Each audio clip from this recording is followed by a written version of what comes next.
So do us a favor, what is transhumanism? Great question. Maybe see if you sum these two questions up and then we'll go deeper into each maybe. Yeah. What is transhumanism and why were you even interested to begin with? Yeah, okay, so first off, what is transhumanism? A lot of the major transhumanists say that it's basically a cultural, intellectual movement to radically enhance or improve humanity at different levels. So they usually talk about cognitive enhancement, making us smarter, physical enhancement, making us fit, strong, and so forth. They talk about mood enhancement, improving our emotional life, giving us more pleasant experiences.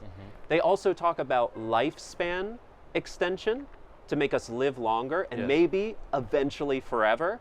And then they also even talk about moral enhancement so that we collaborate and we face these major problems in the world as a society and not so focused in ourselves. So right away that just sounds like what we all want to do. We want to get better in all these different areas of our lives. We want to live, all things being equal, as long as we can. So is that can't be what transhumanism is then, can it? Well, so that's sort of the first stage, right? This radical enhancement and improvement. But most of the transhumanists say that we have to go even farther. We have to think in terms of a post-human state, a superior species. And usually what they mean is that we're fully disembodied. Because the big enemies for transhumanism would be sickness, suffering, aging, death. And that's usually associated with the body. This lump of flesh in their mind is what's really holding us back. So we need to get rid of that body and eventually achieve this kind of digitalized state where our personality is somehow separated from us. And along the way, these good aspirations, you're absolutely right, there are lots of great, noble aspirations to improve humanity. We all want these better characteristics, and that's great, no problem. But along the way, you get a healthy dose of eugenics thrown in there. Okay. And so sometimes the means are questionable in this particular movement. And then that whole disregard for the body is, I just think, sort of inhuman, because it doesn't speak to who we are as bodily creatures.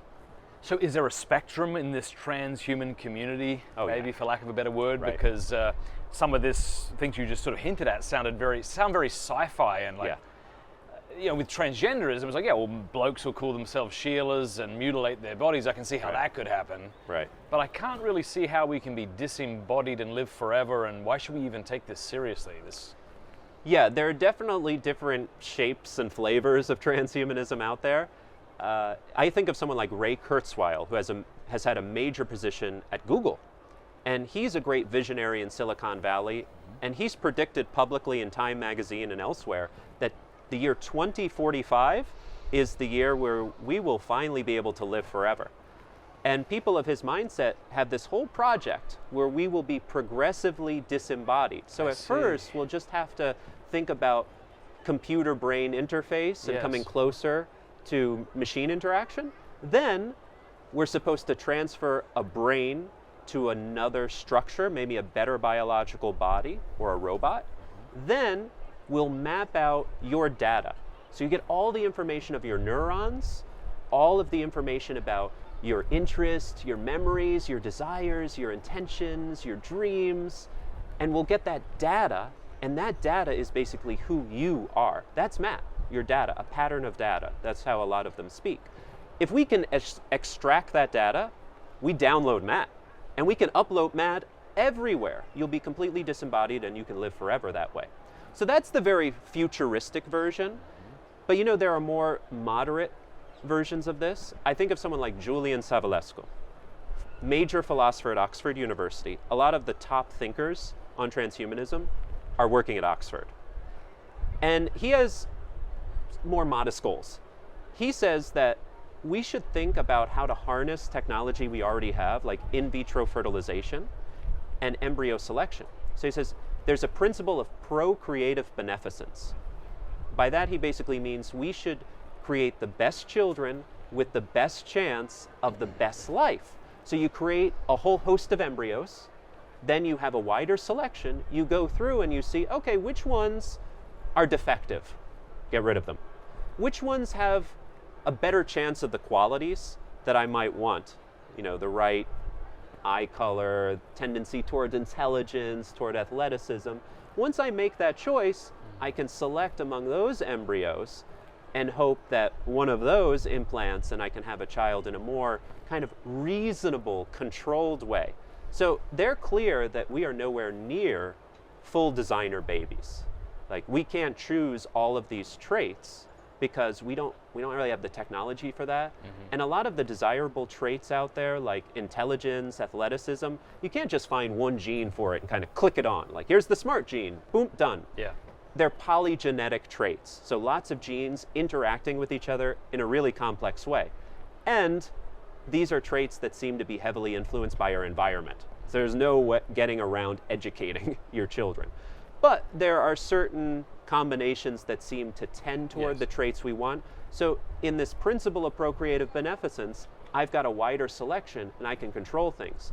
There's a professor, Hank Greeley, at Stanford University, and he has proposed this kind of idea, and he wrote a whole book called The End of Sex and the Future of Reproduction. Okay. It's not the most romantic title at all, right? So he basically says the way we procreate now is really messy and hard to control, and it leads to surprises and disappointments and so forth. So maybe we do the whole sex thing as recreation, but let's find a more reasonable way to create a better future generation. So that's why I say these eugenic ideas come around. And keep in mind, we're not talking about the future anymore. We're not talking about 2045 and being disembodied and being in the network and so forth. Now we're talking about today. People have this mentality today that we should harness technology and use it. A lot of the transhumanists say that we are at a relatively early phase of the evolutionary development. Yeah. And so far, we've been basically the random byproduct of these natural forces, and we just have to accept what we have. But we're finally getting the technology to drive evolution ourselves, to drive it in the direction we want, to accelerate it. Yeah. I mean, all of this makes complete sense from an atheistic standpoint, doesn't it? If I were an atheist, I'd probably be a transhumanist. It's our best hope. Technology is our best path to salvation. How would you define transhumanism, though, in a sentence or two? Because, as you say, it's very broad. Right. Is it transcending our humanity?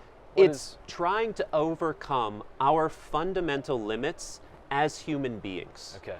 And at first, we're just going to have to improve ourselves. We might eventually add capacities, but eventually we'll get past humanity. What would be an example of transhumanism that we wouldn't consider problematic, or do you consider all examples of it problematic? Yeah, so I would say some of these goals of enhancement, of improving ourselves beyond the usual standard of health, are not necessarily evil. I don't think human nature is only a set of biological characteristics. A lot of philosophers who follow Aristotle, Thomas Aquinas, they point out that human nature is an intrinsically purposeful kind with certain functions. So we're dealing with a reality that includes biology, but that is a metaphysical reality. It goes beyond the physical, right? So I don't think we have to enshrine our current health standards and say we could never have a better memory. We could never improve our intelligence. We could never seek to live for a longer several time hundred span. Years. Yeah. I'm not going to enshrine that and treat it as somehow automatically sacred. So I think we can go beyond some of these limits. When does it become problematic? Well, that's a good question. I think it becomes problematic when it starts to damage other aspects of our overall health. So there's a big problem of cognitive trade-offs and, say, cognitive enhancement. Like, for instance, a lot of people want to take stimulants, things that are designed to treat certain conditions, right? Ritalin, it's meant to deal with attention deficit disorder. Adderall, it's meant to deal with narcolepsy. But if you don't have those conditions, now you have a greater concentration. Now you can have a greater wakefulness. Big benefit of exam time is coming around, right? So, yes, use that for something useful to hold down the cloth.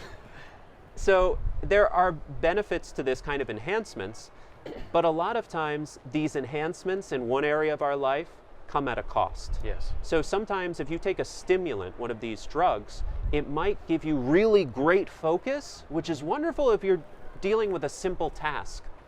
But if you're dealing with a complicated task, you want to be able to move around and see comparisons. If you do something that builds up your ability to remember things long term, you might have more difficulty incorporating new information, so you become less flexible. And if you're doing something that helps with these kind of simple, repetitive tasks, you're also going to be inhibited in your creativity. Right, so you see what I'm talking about, these trade-offs. So sometimes we enhance in one aspect, but we actually miss out on another aspect. And if we're remembering lots and lots of data information to ace our test, we're not necessarily forming intellectual virtues that are transferable that you can use at other times in other areas. So you might be sacrificing. So that's why I say the enhancement might not be intrinsically evil, but it might not help you overall in your health or your other goals. I mean, in a way, we've already sort of become cyborgs in a way. I mean, this is not stitched into my hand, but I hear some people will even wrap it around their wrist. It's like this, the internet, and now you're tethered to it. But so this is an example, perhaps, of something that is curing a condition of ignorance. But we're already seeing the trade-offs. We can't do deep work. We can't reflect. We can't have an interesting conversation about who won the last Olympics without someone having to look it up instead of the enjoyment of that process of conversing. None of that's maybe we're beginning to realize that's problematic, and so people are trying to find ways to back off from that, and perhaps that will happen as we progress in this transhumanism. Yeah, so I think that Thomism has a lot to say about transhumanism, because transhumanism, as we've talked about, is very interested in making us better, improving us. It's not just going to settle with the biological status quo. Maybe that's what this is, though, right? Like, in order to make us as good as we can be, we need to know what we are and what it means to be man. So, you know, there's Aquinas thinks of happiness as the fulfillment of our nature. And so the Blessed Virgin Mary at the foot of the cross is happier than a man taking drugs somewhere because she is who she ought to be. So I guess that's the question, like, what is man? Absolutely. How do we become better? Yeah, so that's one reason why I'm so fascinated with transhumanism, because in a sense, all of these questions about very new technology has brought us to old questions about human nature, about our purpose, about goals in life, because they want to become better. That already implicitly implies they have some sort of at least vague idea of the person and what improvement looks like. And so, we've thought pretty seriously about that, about the human person, about goals, about fulfillment, about flourishing. So there are things to be scared about or concerned about, I would say better. We should be concerned about misusing technology, about doing damage to technology. We should be very concerned about eugenics and sacrificing the vulnerable for the sake of a minority of people who want to be better. We should be concerned about that. But at the same time, we should see that there's a really great opportunity to wrestle with these questions and remind people about who we are and who we're supposed to become. And a big part of that is virtue. Like, I don't think we can get away from virtue. And Thomism highlights that through virtue ethics. So first there's the question of, is this enhancement good for my overall health? Okay, if there's no problem, go forward. If it's not preventing me from pursuing other goods in life that are non-physical, like knowledge, friendship, communion with God, okay, so far so good. But the question I think always has to be asked, how are we going to use this? Like, what's the prudent way of using this? Okay, example. Let's say we develop our memories. We have better memories through stimulants, through drugs, through other interventions. Great. I can use that better memory for facial recognition. I'm a professor, I've taught hundreds of students. One of the most frustrating things is to meet a student I taught 4 years ago and say, hey, great to meet you. We've met. I was your student. No, your course changed my life. Thanks, you.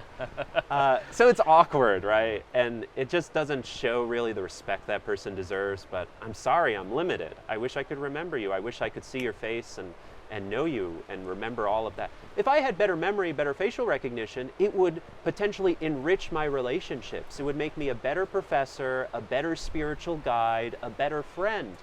Great, that's part of the good life. But I could also very well use that improved memory to get data about you and manipulate you.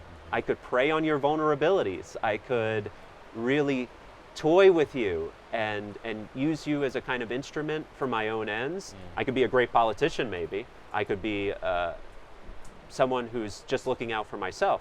In that case, I'm not really living the good life. Yeah, I'm enhanced at one level biologically, but I'm not living the good life. So that's what we're after, flourishing.